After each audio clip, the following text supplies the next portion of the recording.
તાપમાનમાં સતત ઘટાડો થઈ રહ્યો છે, જેના કારણે ઠંડી વધી રહી છે, જ્યારે જનજીવન ઠપ થઈ ગયું છે.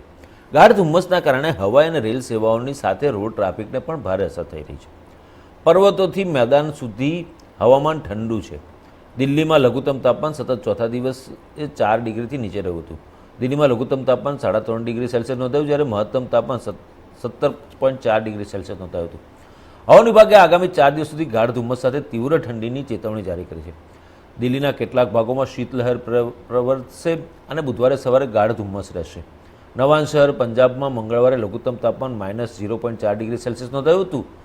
સોમવારે અહીં લઘુત્તમ તાપમાન -0.2 નોંધાયું હતું. તે સમયે ચંડીગઢમાં લઘુત્તમ તાપમાન 2.7 ડિગ્રી, પટિયાલામાં 3.1, લુધિયાણામાં 3.3, ફતેહગઢ સાહિબમાં 3.4 ડિગ્રી, ગુરદાસપુરમાં 3.5 ડિગ્રી અને અમૃતસરમાં 5.4 ડિગ્રી સેલ્સિયસ નોંધાયું હતું.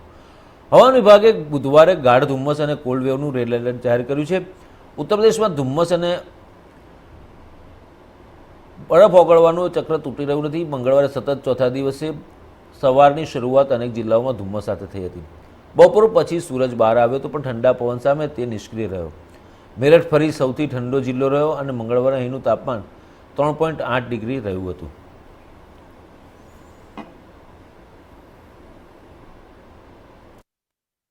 बहुत ज़्यादा धुंध है जी।